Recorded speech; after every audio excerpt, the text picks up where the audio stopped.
Mujibu wa vyanzo vya kimila na vya usalama, mapigano hayo yalianza majira ya saa 5 asubuhi katika kijiji cha Minjenje na eneo la daraja la Nkingwe vilivyopo katika kijiji cha Banakidi ndani ya kundi la Kisimba.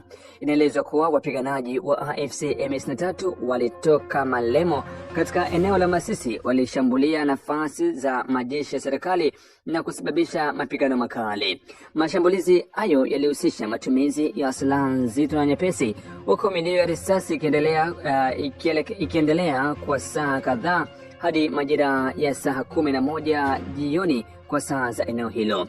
Hali hiyo ilisababisha taharuki kubwa miongoni mwa wakazi wa maeneo hayo pamoja na wakazi wa maeneo jirani. Kwa mujibu wa taarifa za kiusalama kutoka eneo hilo, jeshi la taifa FARDC kwa kushirikiana na uzalendo lilifanikiwa kuzuia shambulizi hilo na hatimaye kusukuma nyuma waasi hadi katika eneo lao, hadi katika ngome yao ya Malemo.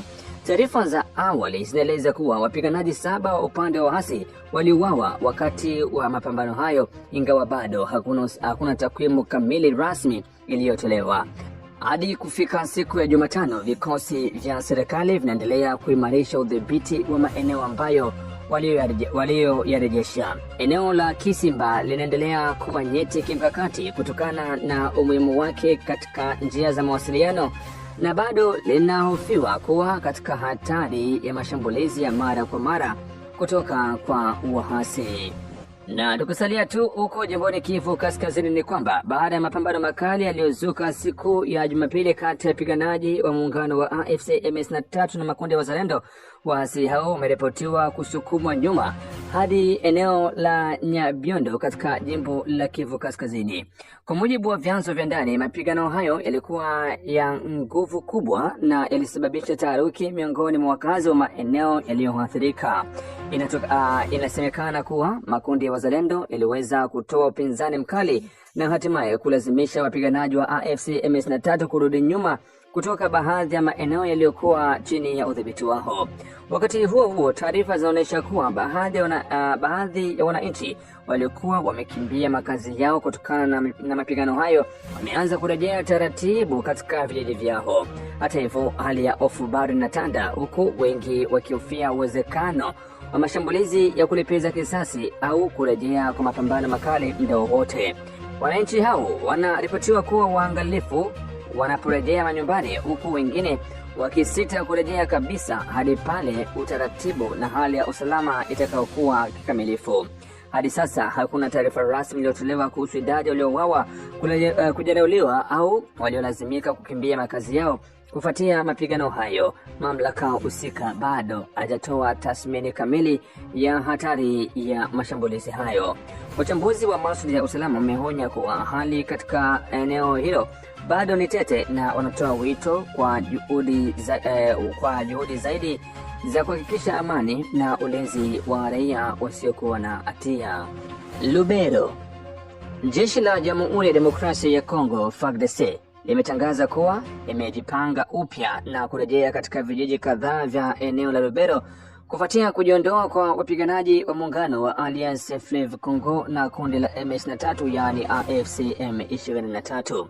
Kwa mujibu wa taarifa hiyo, kurejea kwa vikosi vya serikali kunafuata hatua ya waasi hao kuondoka katika maeneo hayo, hali iliyotoa fursa kwa jeshi la serikali kurejesha uwepo wake na kuanza kudhibiti tena usalama katika eneo hilo. Maeneo yaliyothibitishwa kurejewa na jeshi ni pamoja na Masereka, Vuvutama, Kipese, Katondi pamoja na Kirikiri Prison. Hatua hiyo inaelezwa kuwa ni sehemu ya juhudi za serikali za kurejesha mamlaka yake katika maeneo yaliyokuwa yameathiriwa na mapigano pamoja na kuhakikisha ulinzi wa raia pamoja na mali zao. Hata hivyo, hali ya usalama katika baadhi ya maeneo bado inatajwa kuwa ya tahadhari, huku mamlaka zikisisitiza kuwa operesheni za kuimarisha amani na utulivu zinaendelea. Wananchi waendelea kuombwa kuwa watulivu na kushikamana na vyombo vya usalama wakati juhudi za kurejesha hali ya kawaida zikiendelea. Fizi. Mapigano yanaendelea kuripotiwa katika eneo la Fizi mashariki mwa Jamhuri ya Demokrasia ya Kongo, ambapo jeshi la serikali FARDC kwa kushirikiana na wapiganaji wazalendo linaendelea kupambana na waasi wa muungano wa AFC M23.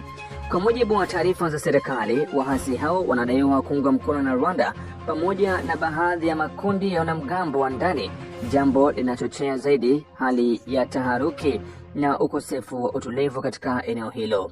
Ripoti zinaeleza kuwa mapigano hayo yamekuwa ya mara kwa mara na yenye nguvu, hali inayozidi kuhatarisha maisha ya wananchi wa kawaida. Raia wengi wanajikuta wamenaswa katika mapigano hayo bila mahali salama pa kukimbilia. Wakazi wa eneo hilo wanakabiliwa na changamoto kubwa, ikiwemo kukosa usalama, kuhama makazi yao, pamoja na upungufu wa huduma muhimu kama chakula, maji na huduma za afya.